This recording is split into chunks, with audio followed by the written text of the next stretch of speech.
character to look like. Oh my god, Audrey. So yeah, that fucking sucked. No, Audrey, I get it now. They got everyone got caught up in the big swelling music and like the sad scene and then they looked at themselves and they were like, oh, they were a sucker for the music. Do you want to know what show also uses dramatic swelling music and sad character expressions in order to make people feel sad when the characters are sad? Do you want to know what show does that? I do. Fucking Family Guy! This show is Family Guy!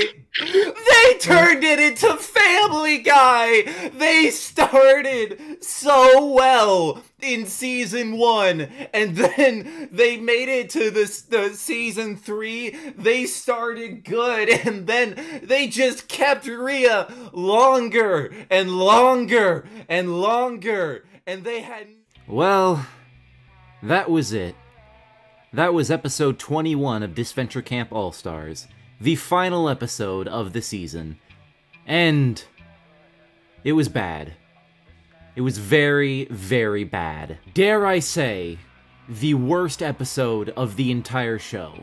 In terms of writing, this may be some of the worst I've ever seen from this community. And it is probably the worst final episode of any elimination-based animated series within this sphere. I genuinely do not know if I have a single positive thing to say about the writing of this episode, but I did promise that going forward I would try to be a little nicer to this show, at least in the way of how I portray my criticisms in tone. Now that being said, however, I think this episode is awful, and I'm not going to hold back on any valid criticisms that I have. So buckle up, because we're going to end Disventure Camp All-Stars. Mercifully, since this is the final episode, we really only need to talk about the final 2 and everything that surrounds them. Now, I've already spoken about both of them in a lot of detail, so I guess this video will just be my closing thoughts on them, and my overall opinions on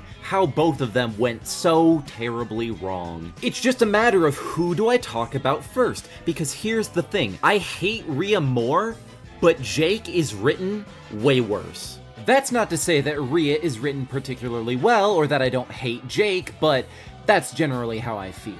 Let's go with the loser first, as a consolation prize. So Rhea, because by all accounts Jake is the real winner because he had friendship and he had Tom and he's gonna have yaoi babies or whatever, blah blah blah. He won in the important way, that's the message of the episode, so he technically won. Whatever. Rhea should have been mauled by the tiger. And if that sounds too extreme for you, if you're gonna be like, oh, Lech Gang's a hypocrite because of what she said about you. No, if Gabby can get bit and only have a couple little scratches after the fucking tiger bite, then clearly it wouldn't have hurt Rhea that much. And if you still think that's a bit much, then sure, you're entitled to your opinion. I'm not going to attack you or anything over it, but how come Rhea got no repercussions for literally anything? Say what you will about Heather and Island having plot armor or whatever, but Karma at least bit her in the ass when she did something especially bad, like read Gwen's diary or break up her and Trent to get him eliminated. Scott got his fair share of karma mostly by way of Fang, the Ice Dancers got that, Mimi presumably I think got that, I don't know, I think she got destroyed by something. Fuck it, god, who else?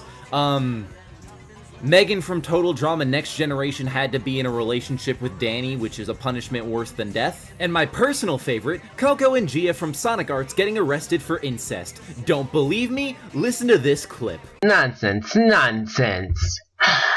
Just realized that she's the most precious thing in the world to me, and if you ever got her pregnant, that means a shotgun waiting for you, and I wouldn't even want to have to discuss what happened in the event of AIDS.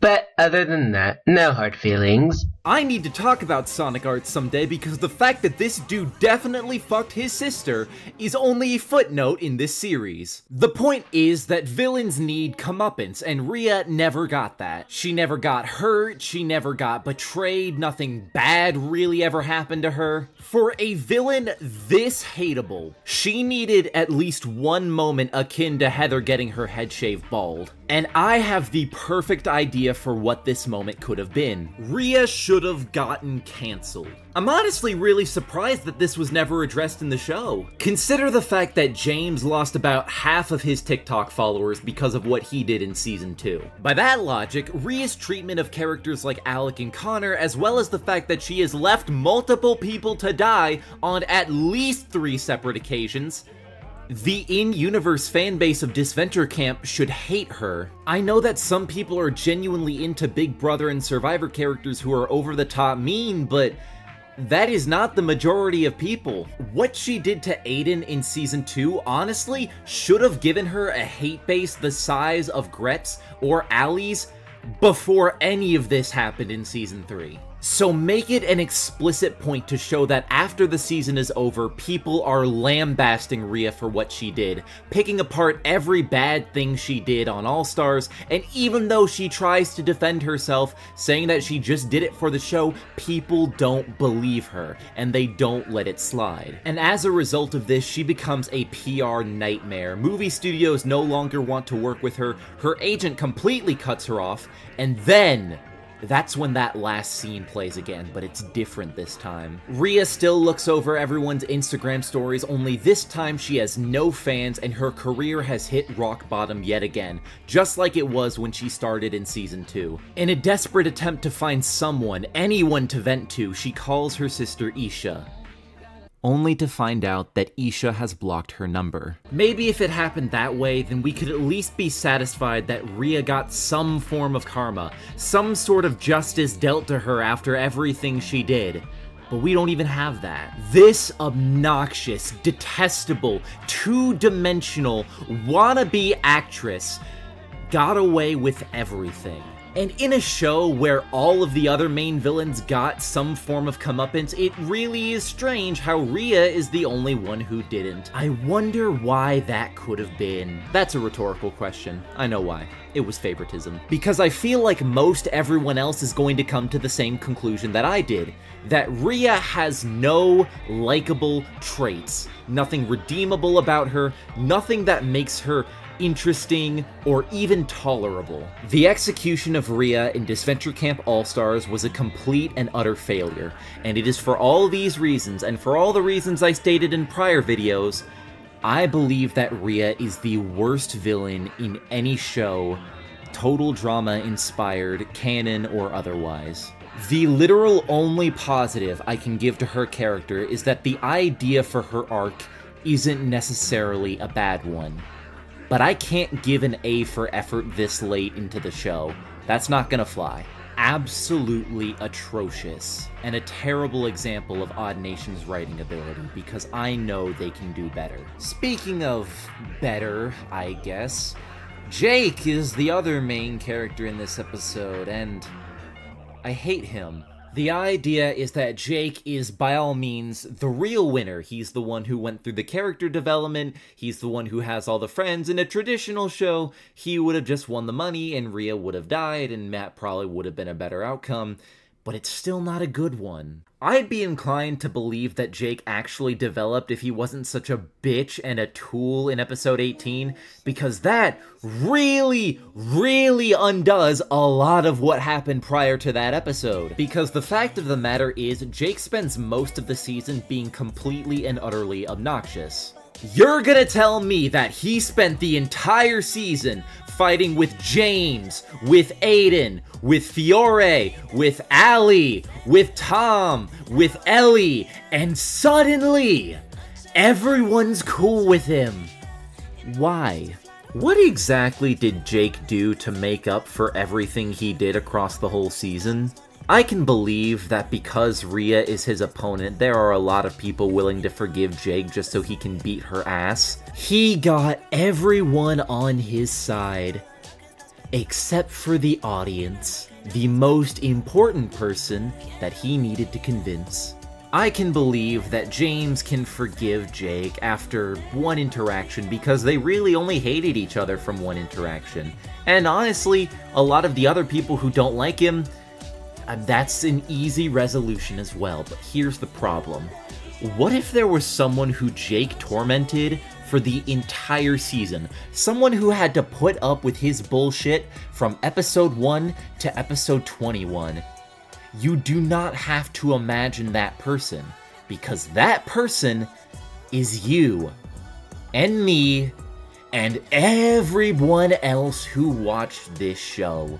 And that genuinely leaves me asking myself, what is there to like about Jake this season? Season 1 Jake could think rationally, he could be kind, and most importantly, he could talk to other people without going into some sort of meltdown. This version of Jake can't do that. Watching Jake in Disventure Camp All-Stars is the equivalent to watching a toddler throw a tantrum because someone took his favorite toy away. No, Jake, you can't be the Red Power Ranger, because the Red Power Ranger doesn't act like a child. This is the type of behavior I might expect from an emotionally stunted teenager, say ages 14 to 16. Jake is 27. Jake needed to be called out in this season way more than he did in season 1. Because ultimately, he didn't earn anything he got. He threw a tantrum and he got his way. And that's not a satisfying end to this character. But I guess that's all I really have to talk about. Oh yeah, this shit. If you told me that the writing for Tom Jake in this season was done by a 13-year-old girl on Wattpad, I would believe you. Anything positive I had to say about Tom Jake in season 1 is now gone. I no longer believe that these two characters would be a good couple together, and I sure as hell don't think that their relationship is complex enough to base a spin-off off of. Not like this. I hope that when the Tom and Jake spin-off does come out, the writers take some time to reflect on what made the relationship work in season 1, tone down the Flanderization of both characters, make them a bit more grounded, and generally a lot more likable, because I really think the chemistry in season 1 was on point. But please, no more of this. I don't want these two to have any contact with each other until Jake has seen a psychiatrist and Tom has gotten that concussion checked out, because clearly he has to have a concussion,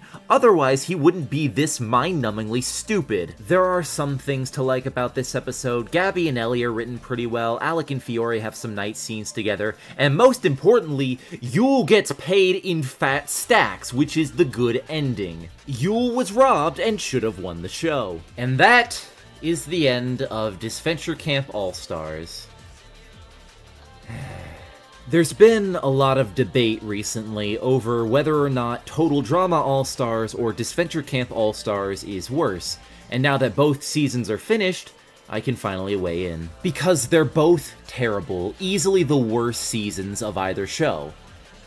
But Total Drama All-Stars is significantly better. All-Stars is at least very creative and visually interesting, and there are a couple of good characters who make it quite far that are able to at least keep things tolerable for a while. And while a lot of characters get derailed and the dramatic writing is very poor, there's at least enough humor to sort of balance that out, and some of that actually lands. When Total Drama All-Stars gets frustrating, you can sometimes count on the scene changing to something different to take your mind off of things. But Disventure Camp All-Stars is not a comedy. It wants you to take the dynamics between these characters very seriously. The problem is, all of these characters, barring maybe 5, are either complete idiots or entirely obnoxious. And the final 2 is perfectly symbolic of that, because who else could represent the themes of Disventure Camp All-Stars better than an annoying idiot and an idiotic annoyance?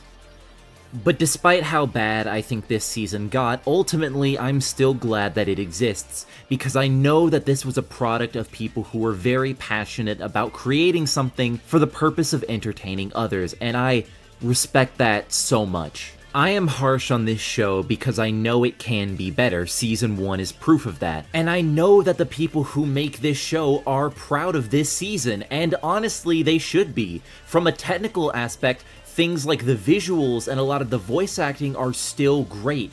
This is the nicest the show has ever looked, and it may be the best it's ever sounded. This could have been the best season of the show, and maybe one of the best total drama fan products of all time, but the writing seriously holds it back. That, and I think the show took itself way too seriously. A show like Battle for Dream Island, or to a lesser extent Inanimate Insanity Season 2, have really nailed the balance between smart writing and funny writing. It's all about that balance, and in the case of Disventure Camp All-Stars, I don't think all serious and all dramatic all the time was really the right move. And if you disagree with me, then that's perfectly fine. This season could be your favorite piece of media of all time, and if it is, I am so happy for you. Rest assured, I am no stranger to liking media that is generally seen as bad and has been the subject of a fair amount of criticism. As long as you can be respectful, you have a place here. And as one last note for this video, I'd like to thank all of you who have been watching these episode reviews. I didn't intend for them to become a big series at first, but you guys just kept watching, and it's been pretty cathartic to make these. I'm really glad that I was able to do this.